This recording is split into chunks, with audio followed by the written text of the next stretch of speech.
Can you hear me? I can. It looks like I'm looking into a microwave. Uh-oh. I can't hear you. Check one, two. There Check we go. one, Got you, two. got you, got you. Looks like I'm looking into a microwave. Yeah, did Zoom change its thing? No, you have a new graphic that's like framing your face. What's that about? Oh Can man. you see it on your end? Uh Probably a kid did this for her French lesson. It's Uh-oh. can you see it on your end? I see it like tiny at the top, but I don't know how to get it off. That's so funny. I mean, you could leave it on. Okay, I guess I'm gonna be in a microwave this podcast. I mean, it's I think technically it's just an old school television, but it looks like a microwave. It's amazing. Yeah. What she does during her French lesson, apparently. She's more tech savvy than we. All right, So Chaz, much. it is the grid. It's October 18th, 2024. I think my voice is mostly returned. It sounds better, but like, did I just dream that we had a long discussion about you not losing your voice, or did we actually have that discussion? We actually had the discussion, I believe. Okay. And you hadn't. So you had a specific voice altering disease that you had never had before. Look, I don't even know what it was, to be honest. My kid came, we kept him out of preschool last week because he was sick, but he didn't have a throat. He didn't have a sore throat. It was like a cough, basically. So initially I was like, oh, maybe I got sick from the kid, but it's a different thing. And I felt fine through the course of the weekend. It was really just a ragged voice. But then Monday after the boardroom show, I kind of slept throughout the course of the day and that felt way, way better. I felt almost recovered from that. But then we had to catch a plane on Tuesday. We're on vacation and I've never fully bounced back. It's lingering, maybe just because I Man, haven't been fully able to rest. it's the joys of this is the gift. Austin will be the gift that keeps on giving for you for the next, oh, I don't know, probably say 14 years, Yeah. 15 years of just bringing foreign disease home. But you will be It's also being stronger and better. it's also though being in my 40s, like things I've never had allergies up until recent years. And so here we're in outside of Austin, Texas, and it's super dry. And so now my nose is running and my eyes are watering. And I'm like, is this related to the sore throat or the lack of a voice? Or is this completely unrelated and just um, allergy related? So I took a Zyrtec, and sure enough, I feel better in that way. Boom. Man. Yep. Old age catches us all. I know it's brutal. Austin, is Austin, Texas? Was this a vacation just because you guys both like Austin? Um, Lauren has family here, so we're Okay. visiting family. But Okay. Austin, our son Austin, was not conceived in Austin, because that question does come up. But he's blown away when we pull up at the airport and there's the word Austin written everywhere. He's just like, "Whoa, This is what's it. going on?" Famous. That is Exactly. awesome. That Yeah, is he loves it. great. But I have feedback from last week. We were talking about P. Diddy's white parties, and I got an email from somebody who said, "Hello, David and Chaz. I just got done listening to the latest episode with your back and forth about surfers being present at any of Diddy's parties. I know for a fact that at least one surfer has attended one of his parties. When I was in high school, I had no marketable skills or talents, so I worked for a surf camp. The owner liked to do a whole presentation on his background and accolades for the start of each season. For some reason, when the movie Lilo and Stitch premiered, whoever was in charge of the party wanted to include surf lessons in the swag bags. They contacted my surf camp, and as a stipulation for giving out free surf lessons, the owner asked for invitations to the premiere, which also included an after party invite to a white party thrown by Diddy. I worked for this surf camp for probably 10 to 15 years after that, and he still had the invite framed in his bathroom by the time that I left. I can't speak to any nefariousness from the surf camp owner at said parties, but I do have a barrel or nah for you. Hanging memorabilia from a known sex predator in your bathroom. Keep quirk. That is a great, great, great email. Thank you so much. And there we go. I mean, a surfer at a Diddy party. You know what? You were trying to play it down like, look, surfers, as popular as they've ever been, are never nearly as popular to be bottom rung to get invited to a P. Diddy party. But you forget the greater world adores surfing, loves surfing, is obsessed with surfing. So they Can be. could occasionally pluck out of obscurity just a hunky dude and invite him. Doesn't even have to I'm be a famous surfer. I mean, that's, well, I suppose, and this is what this email, the lesson learned here is when surfing does like spike in the broader public's imagination, uh, it's not like they're going to actually go do any research about, oh, well, who is the best surfer? Or Right. let's go figure out who is this John Florence fella. No, they're going to go call the local surf school for a surfer. That's exactly right. Yeah.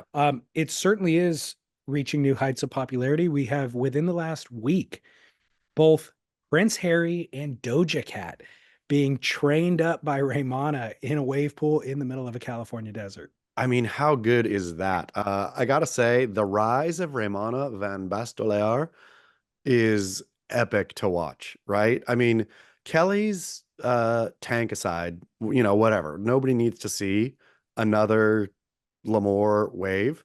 I cannot get enough of seeing Raimana on his knees, just coaxing the rich and famous into barrels. Forcing him to get barreled. Yeah, forcing Uh, them to get barreled. his prowess is really to be studied. It's incredible. Like he knows every section of the wave. He knows exactly when to dive off his board and let them go so that he doesn't get injured. It's incredible.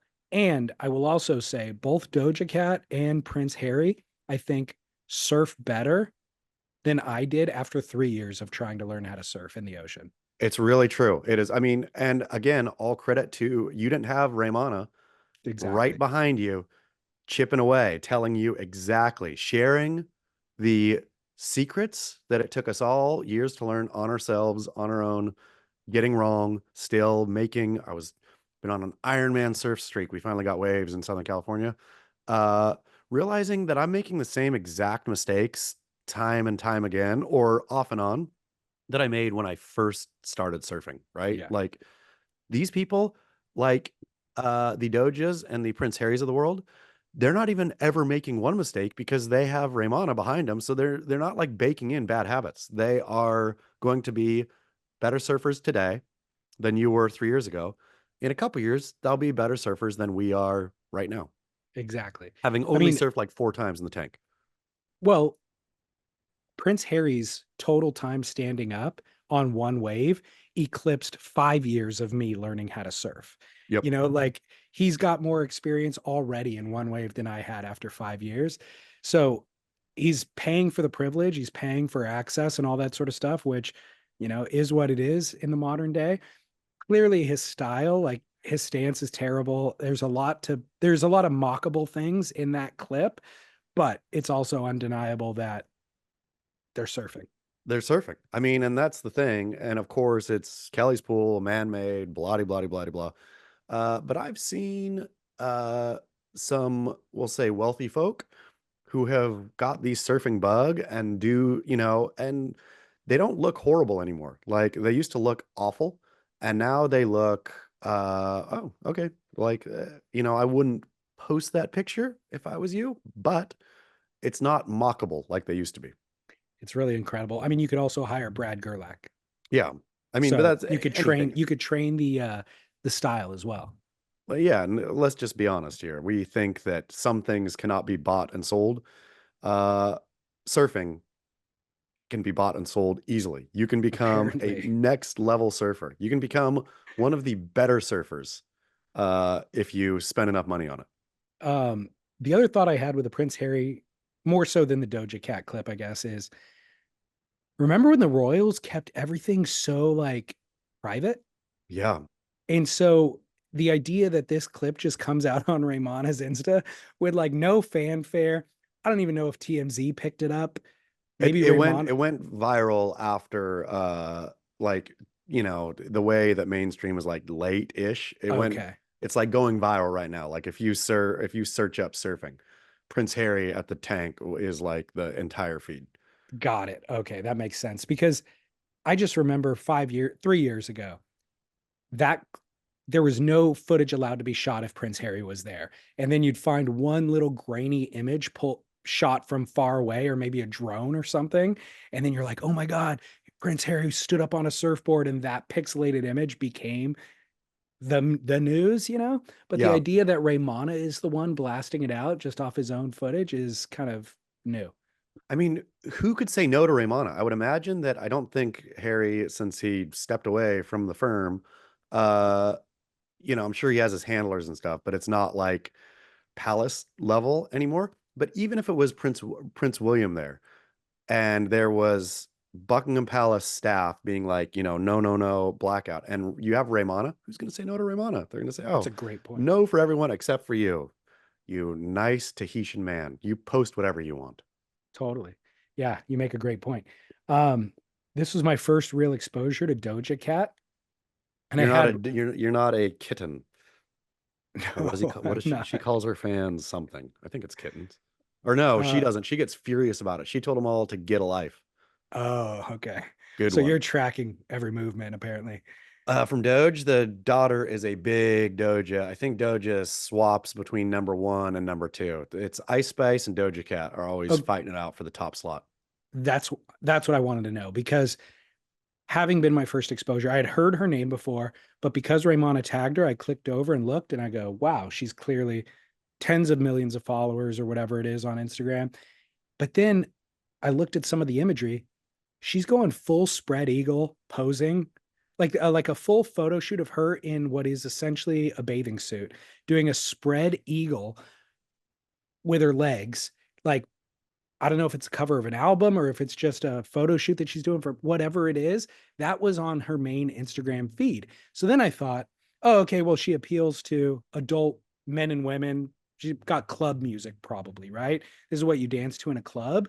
And then I thought, well, I hope that's all that it is, because I wouldn't want my kid to stumble upon this. She's right in the and has been for this is like she's on what, like year three, I think. Did we watch? I think we were at Coachella 2 years ago, maybe, or it wasn't this, I don't know, two Coachellas ago, and kid got to see Doja Cat live. Like has been a Is Doja fan for a while. is your kid just into adult stuff, or is Doja designing her content for kids and it's also hypersexualized? It's she's not designing it for kids, but kids are a huge part of her fan base, I would imagine. I But mean, it is like, hypersexual, right? yeah, I mean, and I don't think kid spends much time, like she doesn't like the overt sexuality stuff anyway. And then even the songs, if she can find a clean version, she'll prefer the clean version. She doesn't like the, yeah, because they're filthy too. The songs are filthy songs. They are Really? not clean. Yeah. Amazing. Yeah. What are you gonna do though? I mean, I I don't know. guess my parenting has been uh hey, whatever. It's that's what people are listening to have at it. And it's, yeah, she's sort of developed her own what? Yeah, the stuff that doesn't make her feel good, she'll Okay. push off herself. So I don't really need to with her. It's not it doesn't seem like the bad stuff is titillating or where she wants to go. It Okay. totally turns her off. And so I think, yeah, whatever Doja song she listens to, and she's never like, doesn't follow her on Instagram or doesn't cruise. I mean, that's the thing. Kids these days don't cruise the internet, right? So all of that, whatever filth Doja's spreading around, or tawdry stuff, we won't call it filth, but whatever hypersexualized stuff she's spreading around, is not like my kid is going to go on and find that. Interesting. I thought kids were perusing the internet, and I thought that they No, do find everything. zero. I mean, mine doesn't ever touch it. Like Hmm. she will only touch it if she has to go on YouTube. But even that she doesn't like because she has, the YouTube app. Like Right. getting www dotting is like old people work stuff. Gotcha. Okay. Well, it was the most old man moment I've had in a very long time. I'm like, who's this Doja Cat? Click Yeah, over, and I'm like, what? Why is there yeah, pornography on this channel?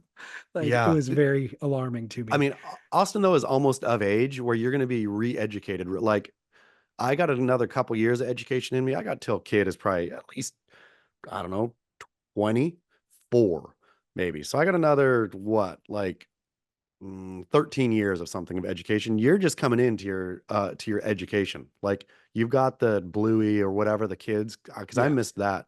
But Austin's going to start liking his own things, which is it's a funny transition when they develop their own taste.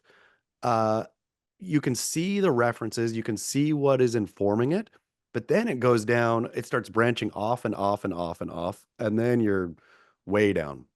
But it's fun to see even the stuff that like have you seen the new 𝐷 documentary? What is it? 𝐷? Did you ever listen to 𝐷? No, The South African Zeph rappers. no, Yolandi Visser, you never saw him? no. Oh, this is okay. You got watch the doc. It's Okay. called Zeph.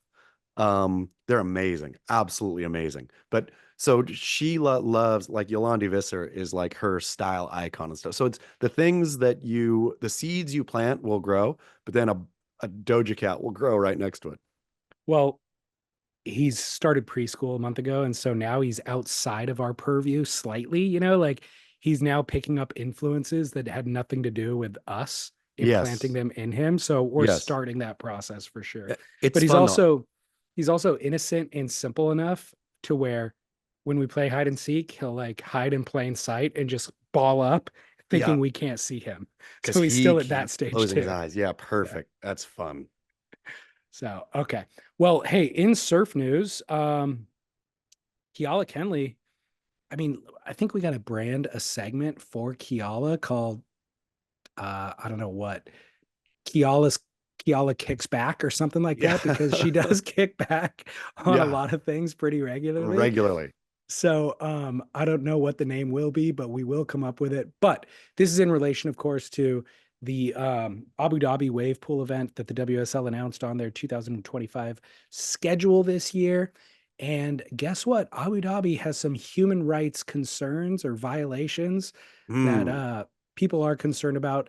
For one, Tyler Wright. Tyler Wright is an out married lesbian surfer, two-time world champ for the WSL.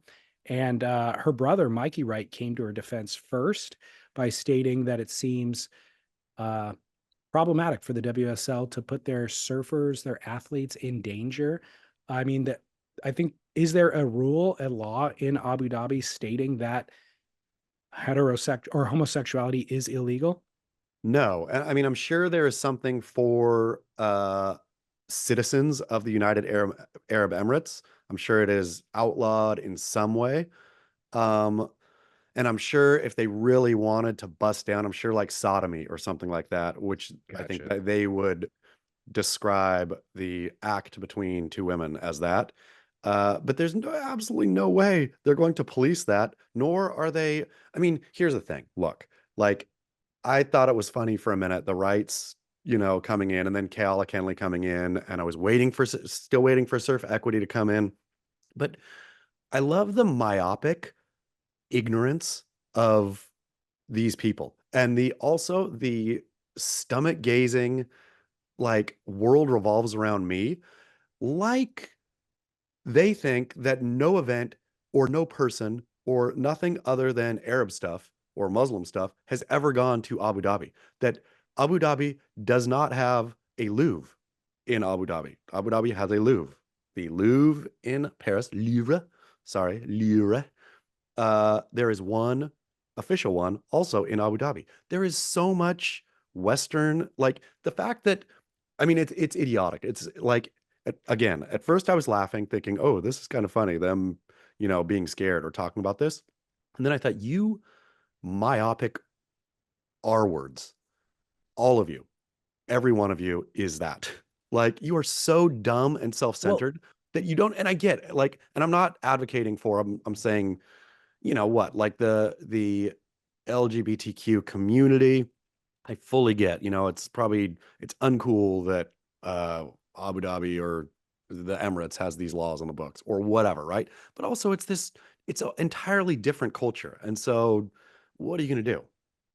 well, obviously Kiala and Mikey Wright, and I guess Tyler Wright's wife even chimed in at some point, calling the WSL to task, for this. But I've gotten emails from listeners or DMs from listeners who said they've lived in Abu Dhabi in the past or they currently do or whatever. And they're like, there's no way. There's gay people who are live here, who Yeah. are citizens, who are part of the culture, who walk around with complete impunity, I guess. As Yes. long as you're not putting it in, like, you don't want to outrightly flamboyantly displayed in somebody's face. So if you show up and you're making out, let's say in public, that's inappropriate, whether you're homosexual or heterosexual by this culture's standards. And so they might make an example of you in an extreme case like that. But Precisely.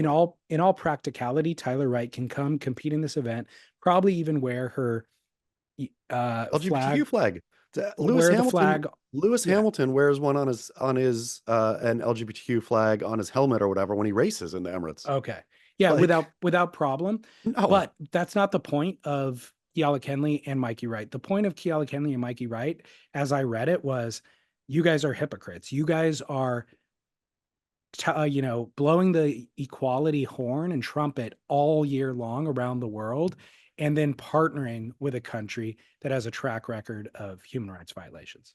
Yes, I mean the World Surf League is, again, I've said it once, I'll say it again, is got to be one of the most hypocritical sports governing bodies on the face of this earth.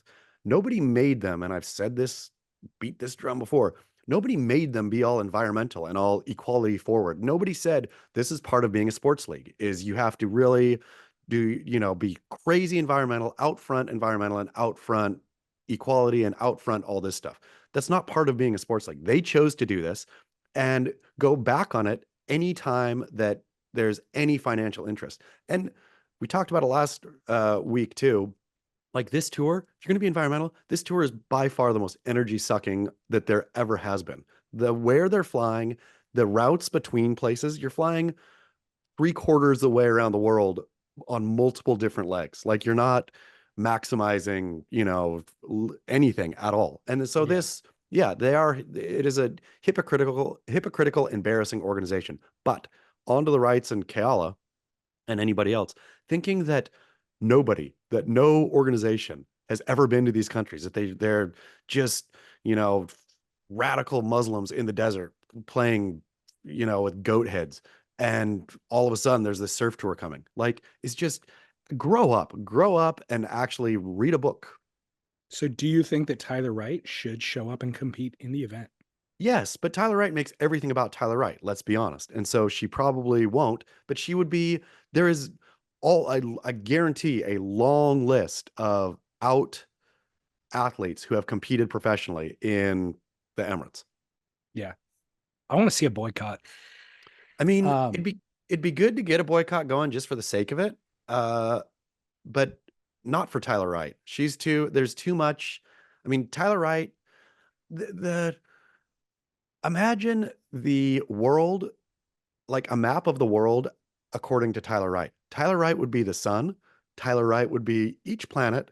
And then maybe in the outer rings, there might be wife and other things, but it's mostly just Tyler Wright. Like, the fact that she makes this all about herself is ridiculous.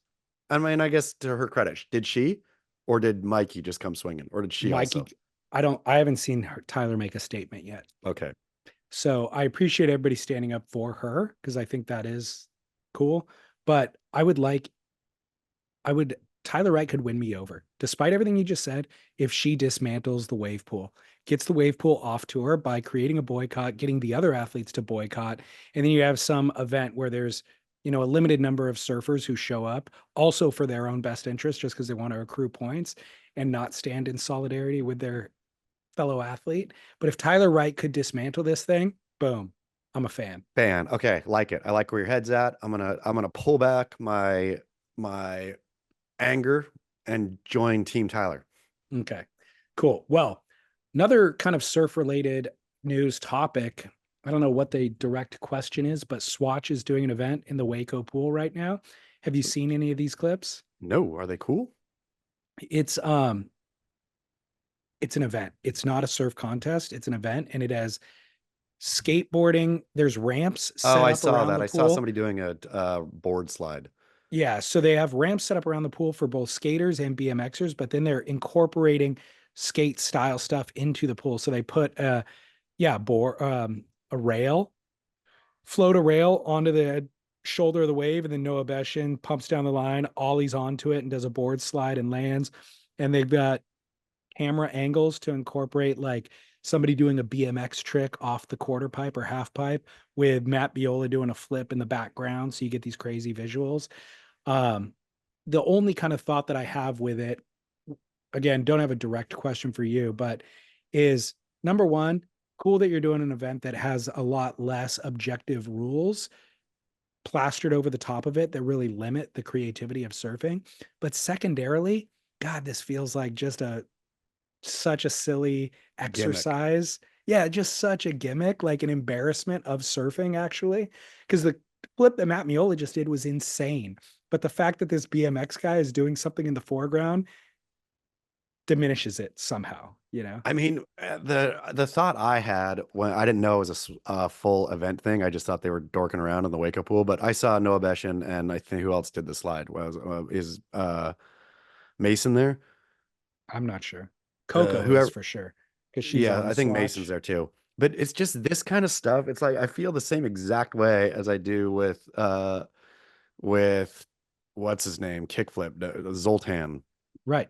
Where it's just awkward. Like, why are you doing that? This board, there's no place in the ocean like this happens. Yeah. Building this in is silly. You look silly doing it. It's a silly thing. Like, I get it. It's totally practical and real and everything in skateboarding. I don't even really like park snowboarding because it's awkward. I feel, I mean, obviously every resort has now a big park in the middle with all the rails and all that, but it's like artificial to snow. That doesn't exist on the mountain. Like, Right. uh, and then in a pool, it just becomes ridiculous. I don't want to be negative about it. I want to be able to just embrace it as a novelty and just be like, oh, I mean, that was sick that the kid did a board slide. But it also feels like when you see, I don't know, like a Rolex and a rapper has like blinged it out beyond belief to where it's bigger than their wrist and it's all encrusted diamonds. And you're Yeah. just like, what did you do? Like, why would Yeah. you do that? What is that thing? It looks like a block of ice on your wrist. It no longer is a Rolex. You know what Yeah. I mean?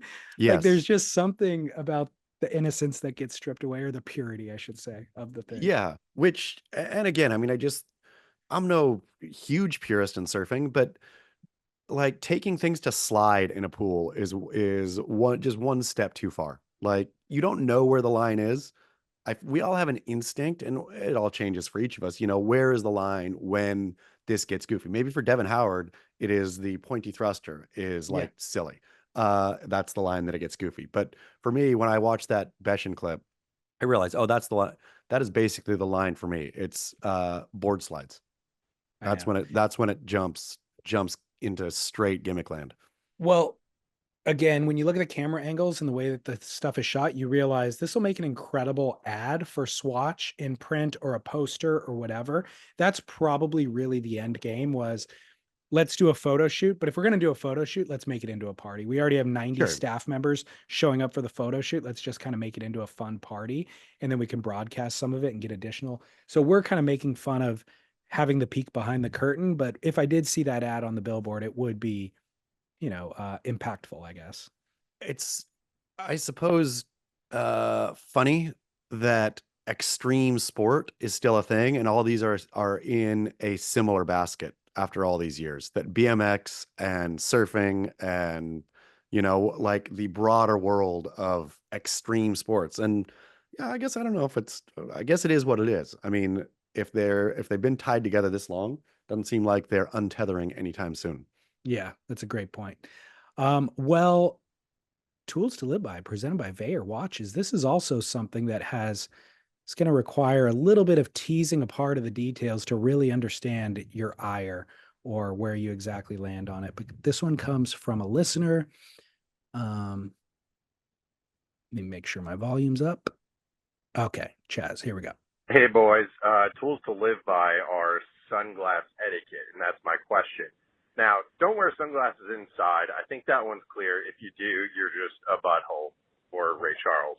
But, outside, you're wearing sunglasses. That's cool. And then you start talking to someone, right? Do you take them off or do you not take them off? Do you keep them on for friends, but maybe new acquaintances? You want to take them off so, they can see they're looking in the eye? Or no, you keep them on. They're your style. The sun's in your eyes, whatever. Like, is it rude if you have sunglasses on, the other person doesn't, and you don't take them off? Or do you keep them on? Because hashtag fashion, high fashion. Curious what your thoughts are. My feeling, keep them on.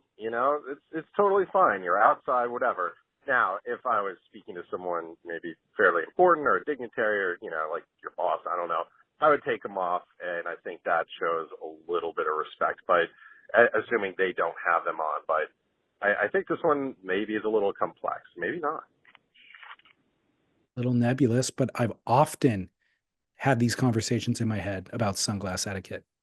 Okay, I think this is a real natural one. I think if you are outdoors and the sun is like bright in your eyes and you're having a conversation, leave them on. I think if you can handle it, take them off for every conversation. So brightness of sun is the deciding factor for you.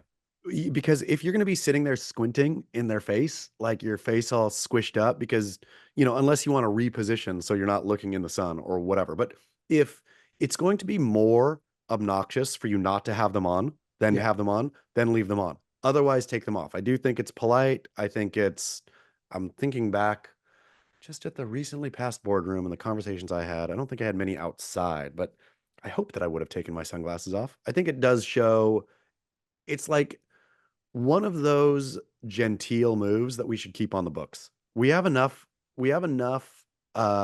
casualness already. We have enough degradation of just good manners and tradition. Yeah. But let's try to keep a few on the books, or the more we can put back on the books, the better.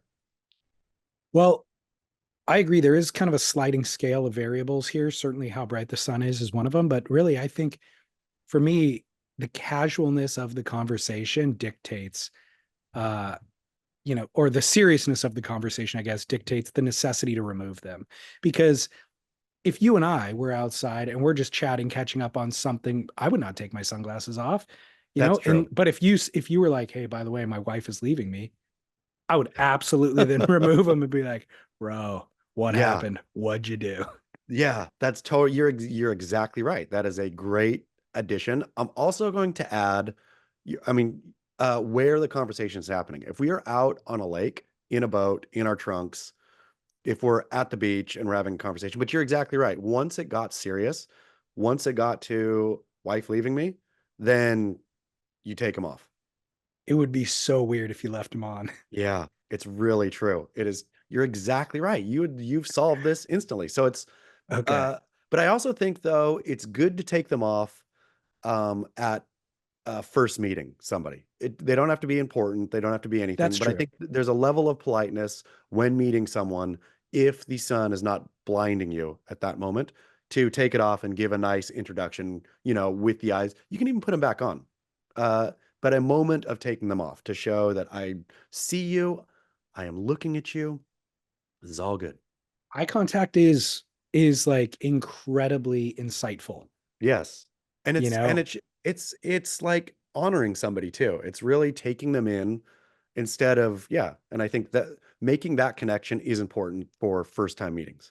Completely agree. So, and I agree with you. There is something about this that has been lost to time, and it is to do with courtesy and manners. And so I do love the idea of honoring whatever that is from our past that made us a better civilization, a I better mean, society. it feels like, again, with this whole world sliding to idiocracy, or at least the whole American world, trying to claw back any manners that we can will serve our children well. If we can put a few more back and, let them, it'd be nice to build a whole mannered world again, that could be ripped down, but you can only hit, casual stretchy pants. How many ads do you get served up on your Instagram for like the pant that looks like a work pant, but it's basically a sweat Totally. all the time? Like, no, no, no. There's something important Yeah. about a pant that is structured. It Yeah. doesn't have, you don't have to be, you're not a toddler. You don't have to be comfortable all the time or wildly, comfortable. You can Right. put on your big boy pants and act like a man, and then get into something more comfortable if you want when you get home. Like my grandpa was a bank president, and he would mow the lawn in his wingtips from that were his like older wingtips. That's where they would get kicked down. He would rarely ever put on tennis shoes, right? Like wingtips were for adult men. That's what you wore. That's what you did. Wingtips. That is amazing. Was he wearing a suit while he was doing this? No, I can't remember what he was wearing. It wasn't shorts. But it was something appropriate, right? It It was was a dress something, pant probably that went yeah, with the wingtip. yeah, a dress pant that, and again, these are the wingtips that were recently retired. These were no Yeah. longer appropriate for the bank. But it's this kind having decorum, holding yourself to a higher standard than I need my pants stretchy because it's comfortable. Yeah. Yeah. And the sunglasses is a great one because I have been in this exact, I think we all have probably, right? Where you're with somebody who doesn't give you, and it probably isn't so much a serious conversation as it is what you're talking about, where it's a first meeting with somebody and they don't take off their sunglasses and you do quietly judge them. You're just like, Yeah, what's up with his dick? Like, what is he? yeah. Am I not important enough? Like, what's going on? Or it's like a new boyfriend of one of the sisters in the family. And Oh you're man, like, this guy is not making a first good impression. Like, this is that not a that is cool move. that is instant right there. Yeah, Yeah. and young male listeners, like this kind of stuff. I mean, this is all the small little nuance things that make the impression. Along with a firm handshake, certain things that regularly get taught to people, that is one of them that should be as well. Exactly. Figured it out. So once again, first impression, take them off, first meeting, take them off, and seriousness of the conversation. If somebody is dying, getting left, somebody is going to jail, somebody's business is failing, something serious, take them off. Yeah. And we all understand if it's super duper bright outside, kind of everybody understands that's a caveat as well. Yes. Okay, cool. That was a little more complicated, or it was complicated, but it got easier than I thought it would be. And that was obviously 𝐒𝐻𝐿r. I said 𝐒𝐻𝐿r watches, 𝐒𝐻𝐿r spelled Vaer. Chaz has Right in the got his. microwave. I've got this suntan line of mine right here, even though it's not on currently. The other day, again, I mentioned that surfing a lot, how much I'm surfing. The 𝐒𝐻𝐿r watch is such an important part of my surf ensemble these days that I was out the door 2 days ago, car packed, we're getting ready to run down, realized, oh, don't have my 𝐒𝐻𝐿r. Had to run up and get it. Smart. Yep. 𝐒𝐻𝑟watches.com/surf splendor is where you go to save 15%. They also just outfitted all the North Shore lifeguards. So you see Luke Shepherdson wearing them now and everybody. So good enough for them, good enough for us. In relation to time, though, I wanted to mention I finally caught up with Chris Burkhardt. And remember, I said he did a silent retreat? Yes. I was a little bit mistaken. It was beyond a silent retreat. It was a full dark immersion retreat. Oh, a dark retreat. Aaron Are you? Rodgers, quarterback, did one of those. Oh, I didn't know that. Yeah. This became, I was vaguely aware of it before, due my witchy woo woo wife. But the darkness retreat is a thing. So it is complete pitch black darkness. You're in a room. It's actually a cave. Like it's a hotel that's built into the earth. So it's technically a cave, but it's built. And you have your amenities of a bed and a bath. They feed you once a day. I guess they give you 3 meals, but only once a day. And they do it in like a little room, like a little, I don't know what, like it would be like a snow room or a mud room for a house where they drop it off and close a door. And then you go open a separate door, come in and get it. So you have no human interaction is the point. You have zero light for 3 full nights. And that's the premise. But speaking to Chris about it, he was explaining how you lose track of time really quickly. So obviously spatial stuff becomes confusing, but time becomes completely confusing because you don't know when is morning, when is night. You don't know when to go to sleep. So you go to sleep when you're tired, but you don't know if you slept for 2 hours or 8 hours. And usually for you and I, when we wake up, you immediately go into a thought process of what time is it? Oh, I can still sleep for an hour or two, or I slept really well, but now I got to check some emails. there's nothing to do in that environment. There's no emails to check. You don't know if it's noon, night, whatever. So the idea of losing track of time completely was the most disorienting aspect of it, but also the most kind of mind expanding and freeing aspect in terms of in civilization and society, we put this trap over ourselves, which is helpful to know how to organize our day and get along in life, but it is a human concept. Did he come out saying yes? And like, I mean, everybody should go listen. Is the episode up and live? It'll be up, I think next week we're going to publish. Okay. So people should listen to the episode, but as a teaser, did he come away saying, and I came out of the 3 days of darkness with the best ideas I'd ever had, with new direction, with an invigorated spirit, etc. Or no? Yeah, yes, but not exactly. It wasn't coming out with new ideas. It was coming out with a really distilled knowing of your true north. Like when you strip away all of the artifice and your ego related pursuits and or just the trappings of everyday busyness and chaos, you realize what you really want out of life or what your needs are. And there's kind of no way to get there unless you have some quiet time. And some things require 3 days in the dark to really fully get to, you know? So he came out with a better understanding of how he would like to live his life in an idealized version. But as soon as you get back into society, of course, the busyness catches up with you and you forget maybe what you learned in that experience. So the idea is you want to tap back into it occasionally, whether it's through yoga or meditation or whatever. Did he convince you to go on a darkness retreat? I'm interested, but no, I'm not ready for it. And he even said, like, I'm apprehensive to tell you what I learned because I don't want it to seem like this is what you're going to get out of it. He goes, some people go into it and they get nothing out of it. So it probably more has to do with what position you're at prior to going in. If you really feel like it's something that appeals to you and seems like it could be therapeutic, then maybe it would be, but you might not need it, you know? Man, I got no interest. It seems like it'd be a 3 day absolute waste of time for me that I would come out of and say, what a waste. What about when you hear about people having like an ayahuasca journey and they Don't, come out of that with some not, epiphany? not interested. I mean, I'm not judging them and go good on you. Like, I'm not judging the thing. I don't think that this is all, bunk. Uh, it's just for me, I have zero interest in that. I feel I have enough weirdness in my head already that I'm trying to corral and stuff. And I suppose that's what they would say is like, well, no, you do either the darkness or the ayahuasca or what, go on this journey. And that focuses it. I just feel I have enough. I have enough going on where I don't need more. Well, it's interesting. There's something interesting happening right now in our culture. Two things that I've seen on Instagram that are like super popular at the moment.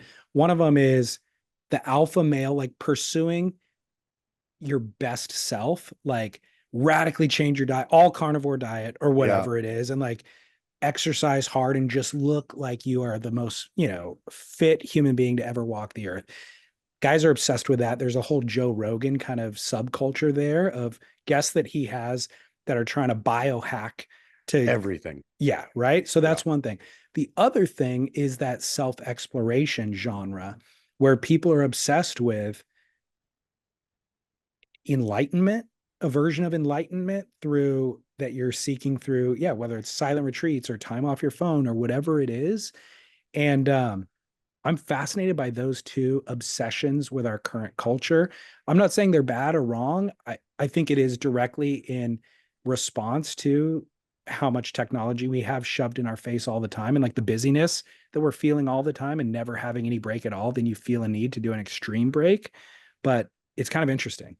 I also feel it is related somehow to the amount of excess luxury and money and all of this we have. Like, I don't think in the 40s, the Great Depression, people weren't thinking, what I need is a 3 day silent retreat. Right. That's what I need right now. Because every day was, how am I going to stink and feed my kids? Right.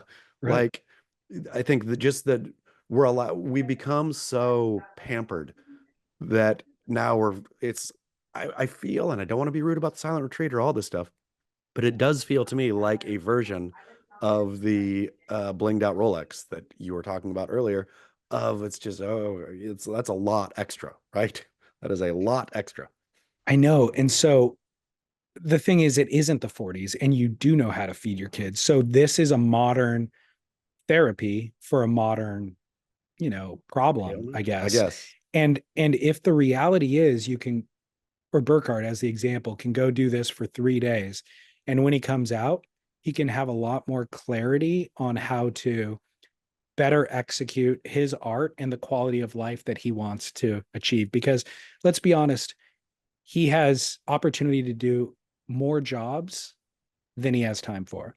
So you get to a point where you want to be very focused and only you want to cherry pick and you want to charge a premium for those things. And then hopefully through that, you can create this kind of elevated version of your art. And if that means that you need to do the 3 days in the dark in order to kind of clear your mind to get there, then it makes sense to me. In that way, I suppose, yes. Like less so a better like therapy thing, and more like I need focus in my art. I could see that. I could see taking time away, saying, okay, I really want to figure out artistically my next step. As it relates to the cultural kind of obsession that I'm talking about, though, what my concern about it is I see the same people being obsessed with each new fad as it comes. So it's almost like they're obsessed with the idea of biohacking and becoming the best version of themselves, but they're not committed to that one particular thing for an extended period of time.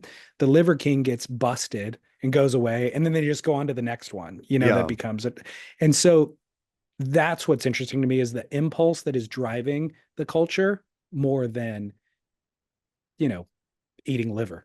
It's not funny, but I suppose interesting that people cannot look back and say, oh, health fads or diet fads or workout fads or therapy fads, none of them, except for religion, has like stuck around for, I mean, real general basic ones, but like stinking the food pyramid that we were drilled into our heads as a kid is like a toxic, poisonous pyramid. Who knew? Like, but the fact that people don't remember that, oh, this is always shifting. The sand is always shifting in terms of, yeah, diet and mental health stuff, right? Or workout stuff. Like one day you're supposed to do push-ups, the next day, no, that puts extra load on your shoulder. You're going to break down your body. What you do is XYZ. But everybody's like, oh, yeah, okay, duh. Oh, but no, turns out push-ups are what? Okay, back to push-ups.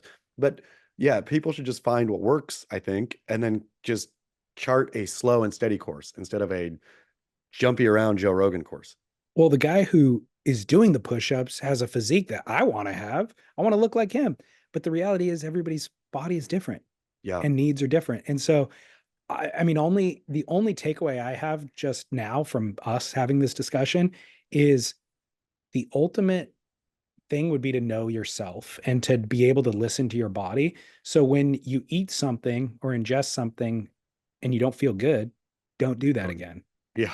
Right. Yeah. But there's the other part of us as humans that kind of still want to do the thing. It hurt my stomach yesterday, but I want to try it again today to see if it still hurts my stomach. It's You know what so I, true. It is so so true. it's a war against ourselves more than it is against anybody else. Yeah. Good But point. all right, well, I don't know how we ended up there, but I do have another submission for our Don't Say Gay segment, which has become very popular. So, Chaz, the linguistic expert, needs to weigh in on this turn of phrase. This is Belly Slater calling in from David's comfy cul-de-sac. Haven't spoken in a while, but I have a couple things here. Number one, for the linguistic section, I would like to ask Mr. Chaz Smith if he's ever heard of the phrase "not for nothing," commonly used in the Northeast, especially the Jersey Shore. Secondly, I'd like to bring up a barrel or nah. I think David Lee, when he was done licking vanilla beans the other day, said something about his child having certain traits that weren't from him.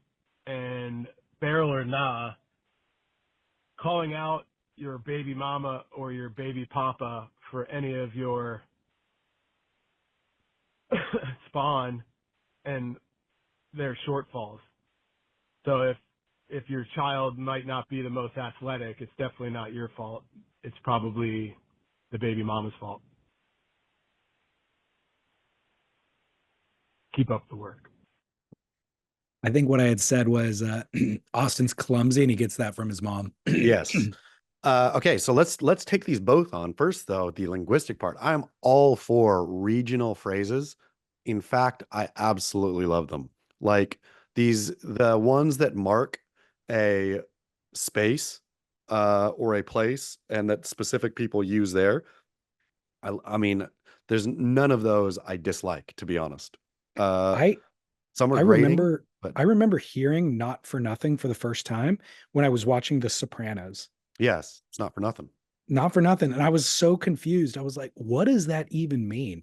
And I understood the way they were using it in a sentence, what it was supposed to mean, but I still didn't understand why it meant that because the phrase "not for nothing," I couldn't parse those words and why they equated what they were talking about. I think that's why I like them so much, is because you, as a native English speaker, even though you're not from New Jersey, nor did you grow up in New Jersey, uh, you can understand what they're meaning.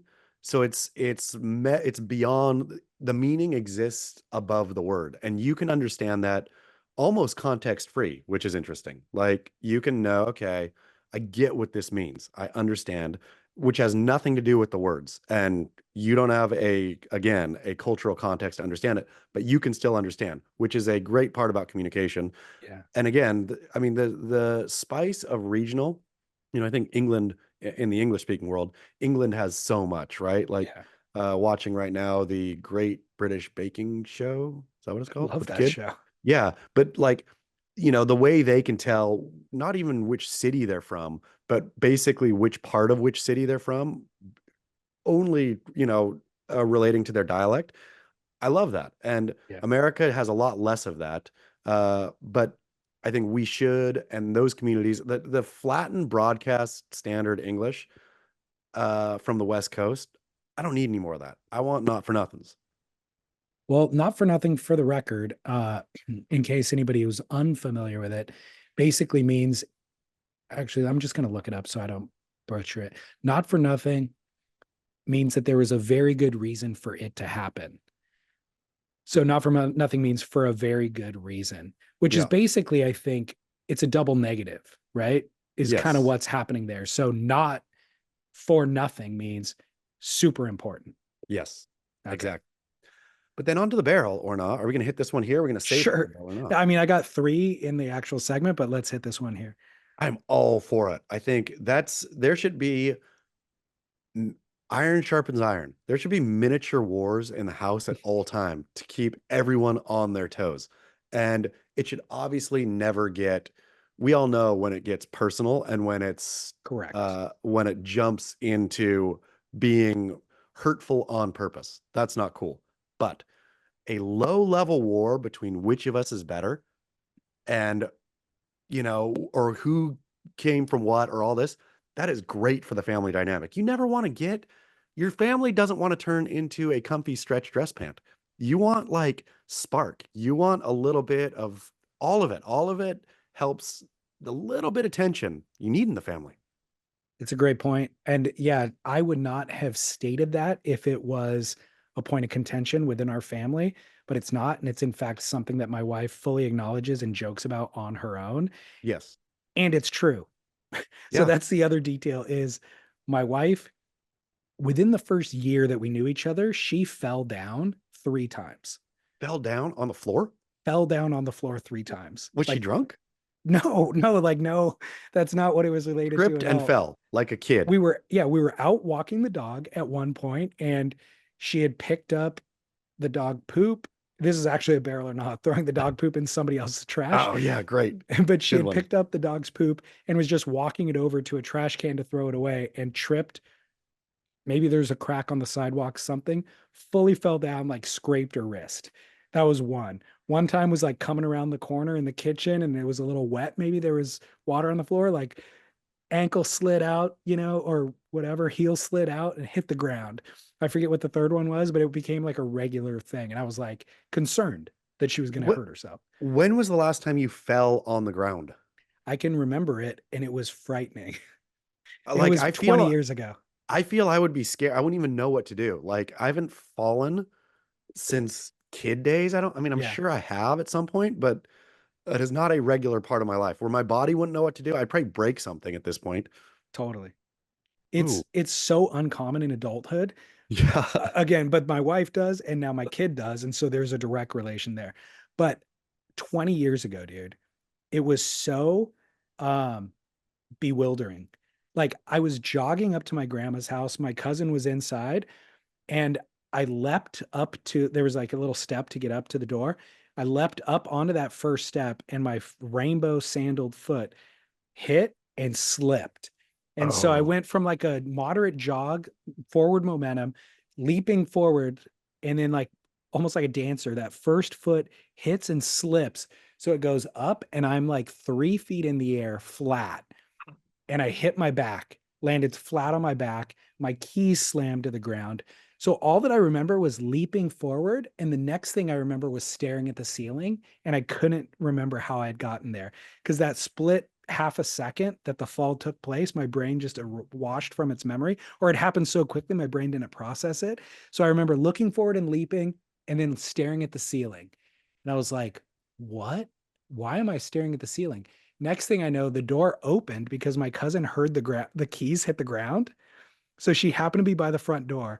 She heard keys hit the ground and go, huh, what was that sound? So she opens the front door, sees me laying on my back. I look at her.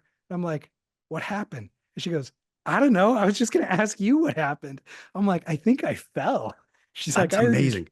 It was You didn't knock the crazy. wind out? No wind knocked out, just full confusion. I want more stories of adult fallers.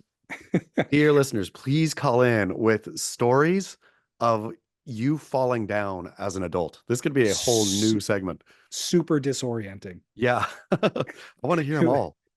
It was crazy. The other thing is you're a lot farther from the ground now as an adult than you I were as a know. kid. I know. And those kids, I mean, I remember watching my kid grow, and it's shocking how rubbery and bendy and resilient they are. Like they can get into some of the worst falls. And I suppose, yeah, they're 2 feet off the ground. But man, I've seen some falls where you're just like, "Oh," and then they just pop up and get going.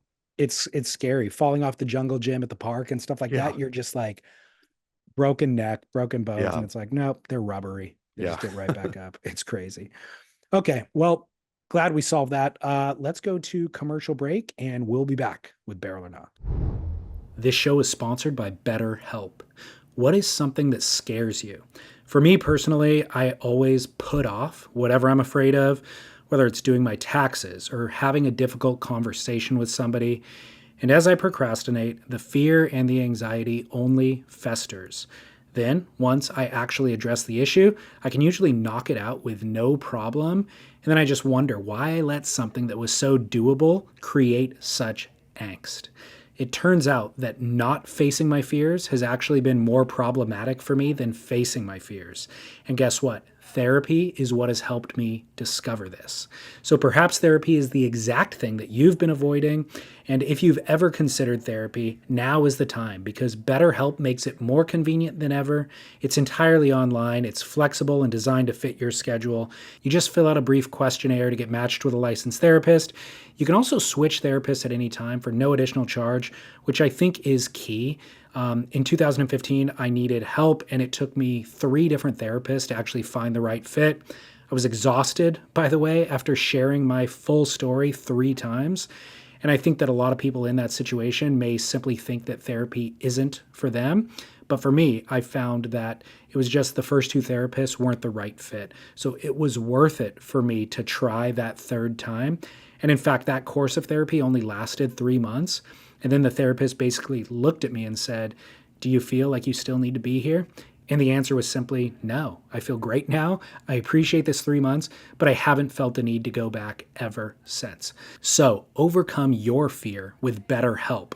Visit betterhelp.com/surf to get 10% off your first month. That's BetterHelp, HELP.com/surf. HelloFresh.com/freesurf. You get farm fresh, pre-portioned ingredients and seasonal recipes delivered right to your doorstep. But of course, the main hiccup with home cooking is the workload and the time required. Picking a recipe, making a list, going shopping, prepping, and cutting all the ingredients, HelloFresh solves so much of that, and they do it really, really well. So well, in fact, that they've become America's #1 meal kit. Autumn is my favorite season of eating. Warm, filling, but nutrient-packed dishes. HelloFresh offers 50 recipes with plenty of options to fit your family's lifestyle, whether you want quick and easy meals, classic-style meals, fitness-minded, or vegetarian. Ingredients are also pre-portioned, and these are restaurant-quality meals that you make in your own kitchen with simple instructions and without the price tag of takeaway and in less time than it takes to get delivery. So there's nothing sacrificed. It is all upside. Speaking of which, we'll actually get you 10 free meals when you go through our URL, which is hellofresh.com/freesurf. That's applied across 7 boxes. It's new subscribers only. It varies by plan, but it is 10 free HelloFresh meals just by going through hellofresh.com/freesurf. It is America's #1 meal kit, and it can be your key to delicious, wholesome meals without the hassle of shopping or prep. Go to hellofresh.com/freesurf. That's hellofresh.com/freesurf and enjoy. All right, Chaz, back from commercial. I wanted to pick your brain a little bit about how did the weekend van talks go? I mean, I thoroughly enjoyed every moment. Not only weekend vans, such a great product, such a great place to sit and enjoy the day.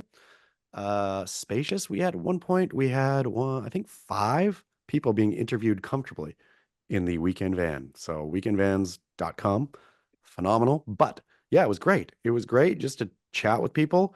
It made me realize, not realize, but we just get, caught up, I feel in, or I do at least, in celebrity, people, somebody has to be famous for me to be kind of interested in learning about them or knowing something about them. You realize, no, the stories of everyday folk are just as interesting, if not more, than famous people. And so just like talking with Devin Howard's mom or with Dr. Bill, who I accidentally called Dr. Bob, or, even, Mike from Weekend Vans, fascinating guy. I didn't know he was a mathematician and like just everybody, what makes people people is interesting. And it was great to tap into that for a day. I think I told you this maybe when we got back from our El Salvador surf trip with listeners, but I realized very quickly into that trip, I am the least interesting and also the least intelligent person on this trip.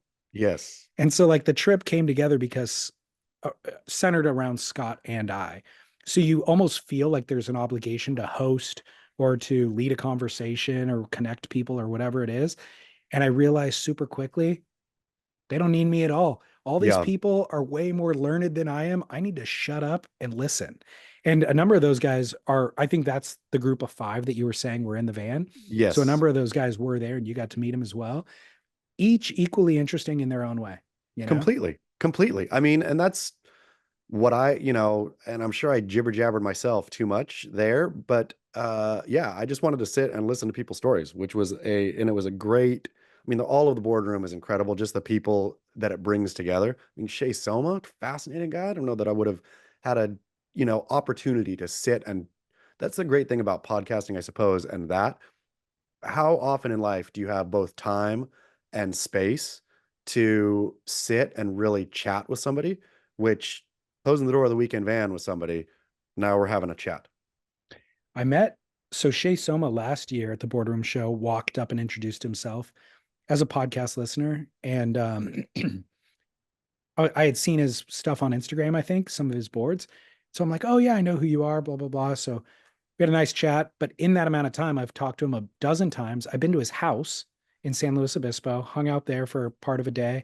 And it's become, like that's how so many of these listener quote characters whose names appear on this show or voices you hear through these calls, they are now friends. They were personalities they became a personality maybe on this show, but they're just regular people who have now become friends and play kind of an important role in all of this and dictate the Completely. direction of it.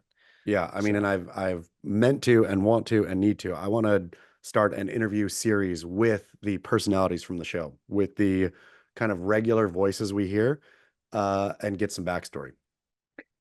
I have a working list in my head. Maybe I'll write it down and email it to you. And Perfect. Great. okay, cool. Yeah. Let's do that.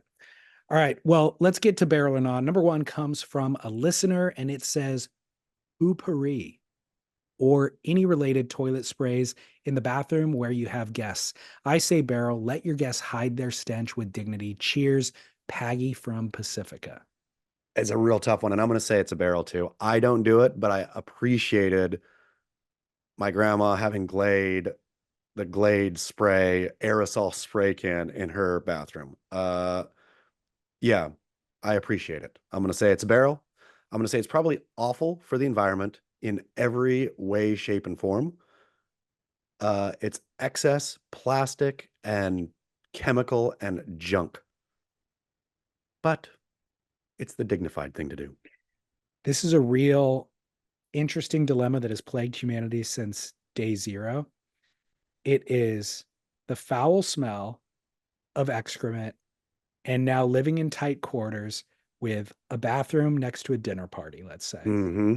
And it's like, it's an awkward situation for everybody. Nobody wants to be the perpetrator, but also nobody wants to be in the party where somebody blew up the bathroom, right? And so how do you deal with it? And so something like 𝐻𝐻 is a great invention, by the way. Like from my youth, it is what you were talking about with this aerosol thing that actually smells somehow worse when mixed with poop than the poop smelled by It itself. does, but it's somehow like the smell becomes worse in itself, but it is no longer attached directly to the person. It is a bad smell True. that you like remove from you. True. That's a good point. But 𝐻𝐻, specifically this brand of product, Is there a brand, one called Poopery? 𝐻-Puri is the brand name. Wow. Is it like actually potpourri in No, like it's a the, spray. It's a spray bottle. okay. But what the kind of unique thing about their product is you use it before you go. So if you spray 𝐻𝐻 onto the water of the toilet and you poop into that water, it almost creates a blockade of the stench. But I mean, how toxic does that have to be? Like the chemical that's doing that, that's holding the stink in, has to be one of the most toxic things on earth. It's a great point. This particular product, I think, is more, I think they advertise it as more natural. Like it's not like an inert gas that is heavier than the scent that is blocking everything in, that you just accidentally vacuumed up your beehole. This is like a more natural scent that does a good job at covering it up. Okay. I mean, in any whatever it is, even with wrecking the earth, I'm still a fan. Like, Right. Yeah. I mean, it because solves the problem that has plagued humanity. and like there is some dignity. It's a small amount of dignity, but at least there's some dignity to walking out of a bathroom that reeks like chemical perfume rather than just walking out in your own stench. I mean, I feel like if I'm buying a house, I'm going to consider this. Like, where is the bathroom's location adjacent to the dining room? And is there a window or at the bare minimum, a fan that you can Yes, kind of eliminate? Because if it's going to hold the entire room hostage, can't buy this house. It could be the perfect house in every other way. We cannot buy this house, or we need to knock out a wall and build a window. that's true. I mean, and thankfully, mercifully, the guest bathroom in this home is like far enough away from anything where we don't need even like washing your hands will probably the scent of the soap will be enough unless somebody's running right in. Yeah. But yeah, I'm all about Well, dignity. Well, I have a solution that I would like to share with everybody. Consider this a tool to live by. A basic lighting of a match Yeah. eliminates so much stench and doesn't combined with the stench in the way that the aerosol spray does, like it eats up the stench and leaves it its own stench, which is the stench of a lit match, which is not unpleasant. It's fine. Also, I mean, the host of the party could solve a lot of problems by lighting a candle already pre-lit in the bathroom before the party gets started. Agreed. With the book of matches there, so in case somebody wants to spark it again, Exactly. have at it. But then there'll be no like, oh, there's just a candle. It's all dignified. At some point, long lighters became ubiquitous. Yeah, no. Get rid of that for the bathroom specifically. Leave a box of matches, light the candle in advance, but leave the matches available for anybody to help cover up their own stench. Perfect. My wife, this is also a little pro tip, brings candles in her suitcase anywhere we go. So if we're in a hotel room, we'll get there, she'll light a candle. Airbnb that we're in right now, candles lit everywhere. So what flavor of candle? just always different, like she'll just get candles wherever she's at, Trader Joe's or, anywhere. Anthropology is like our favorite, but I think those are crazy expensive. A candle Those are is a special candle. occasion. A candle is such a luxury though. Like they're fun to is. look at. They smell nice. They are, yeah, candle. I have a constant battle that I do though, because she'll put it in a location where I'm like, Austin can reach that. And Yeah. out of curiosity, he would. And I'm not worried he's going to burn the house down. I'm worried he's going to pour hot wax on his face as it's Yeah. coming off of the counter.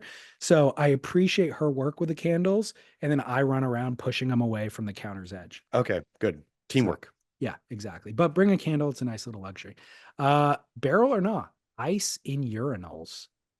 Oh, I'm gonna say total barrel. It's like anytime I walk into a urinal and I see it, and like this happens enough, but not all the time. I'm assuming here the ice is in the urinal because there's an excess amount of ice. I've always assumed, I've never researched this, but I'm assuming there's an excess amount of ice somewhere and they throw it in the urinal to get rid of it. Am I wrong? They're not putting it in there to like dampen splash or something. There's no other reason for ice in the urinal other than to get rid of ice. Am I wrong? When I die, the first question I'm going to ask my maker is who invented the ice in the urinal and what was the reason? Because it's got to be that. I don't know. I don't care who shot JFK. I don't care about all these other. I want to know this answer because it is such a joy for me to see when I go into a bathroom. I'm like, this now becomes a fun game. It does dampen the splash more effectively than any other little thing that they put in there. Otherwise, in every other scenario, I get splashback somehow. But the ice scenario, I don't get splashback, and it's a fun game. It is so much fun to see how much ice you can melt. It is like it turns the toilet time into a party. Who invented this and why? I'm assuming, and dear listener, chime in. I've got to believe it's only they like melt ice. It's excess ice in the restaurant because you don't see this at places like I don't know. It's not like at the Ritz-Carlton. If it was a fancy thing, so it's not a fancy thing. You know where I see it. You're right. It's not a fancy thing across the board, but I see it at expensive steakhouses. I also see it though at truck stop toilets. Really? Yeah. I don't go to truck stop toilets very often, I guess. Oh, yeah, start driving to Nashville, Tennessee. Right. Well, I just don't know anybody who has a surplus of ice. That's my only question with your thing is if you're a restaurant and you have an ice machine, it stops making ice when it's full. Yeah, I know. It's not like you need to dispatch ice. Okay, but what if you got a shipment? This is what I'm thinking. You get a shipment of beef and it's all on ice. And you got all this beef ice now. That's what it's not your drinking ice. It's the beef ice is going into the urinal. But again, who was the genius who thought rather than throwing this out back in the parking lot where it'll melt quickly or in the grass or a plant where it'll do good, put it in a urinal to make a fun game? Yeah, it's genius. It really is. I am overjoyed. You feel like you won a little lottery when you go into a bathroom and see it nice and full of ice. It's amazing. Yeah. Strange that would even be pleasurable, but for some reason, one of life's great pleasures. It's so the most. If you really want to make a splash with your restaurant, get some good Yelp reviews. Ice. ice in the toilet, nobody would ever tell that to you. They're going to tell you to invest your money in these other things, lighting or something. Yep. Ice in the toilet will do more good. If I had a restaurant and I mean, I would put ice in the toilet, and that would be my whole restaurant tagline. It would be Charlie's. We put ice in the toilet. Very good. I can see it's your $1 million idea right there. Yep. All right. Final barrel or not also comes from a listener and harkens back to a previous turn of phrase, which is lady friend. Hey, David here in Southern California. Just calling in to the grit to say what up to David and Chaz. I have a barrel or nah potential here. I just saw it at my local break the other day. A gentleman had his front seat pushed down in his car and slid his boards in, and he had his lady friend in the back seat riding that way. Nobody in the front seat, just the boards, woman in the back seat. And it made me think of y'all right away. And just to get maybe back to the search-centric barrel or nahs. Love the show lately. Everything's been amazing. Love listening. Even new show as well. Period. And yeah, that's it. My last thing is, do bald surfers hate long-haired surfers? Just to leave you with that. And yeah, everything. Love it. Later, you guys have a great weekend, and everybody else, get some waves. Yes, absolutely. Bald surfers hate long-haired surfers. For sure. I think bald surfers are quietly rage-filled a lot. The fact that even I think they hate surfers with hair. I think that not even long hair. I think they're out there perpetually worried about their scalp and the sun and all of it and fighting the fight of either, sunscreening it up or wearing a surf hat or just this. I can't even imagine the battle that would be, like the extra amount of thinking that would go in. And so then I think they quietly despise anyone who doesn't have to do that extra amount of thinking. So I think they dismay surfers with length of hair like yours or mine. There's like a little bit of like jealousy maybe, but I think the word hate is reserved for long-haired people. I think they're like looking at somebody with extra long hair thinking, what do you think, you're Fabio or something? Like what? Yeah. You just go over the top? That is the iced out Rolex. You just went way too far. You don't need all that hair. That's So true. That's true. You're right. You're exactly right. They don't hate you, right? They're dismayed. They would prefer but they have us. ire Yeah, for the long for hair. the long hair. It's so true. It is so true. Rightfully so, by the way. Yeah. I don't know what those long-haired hippies are thinking.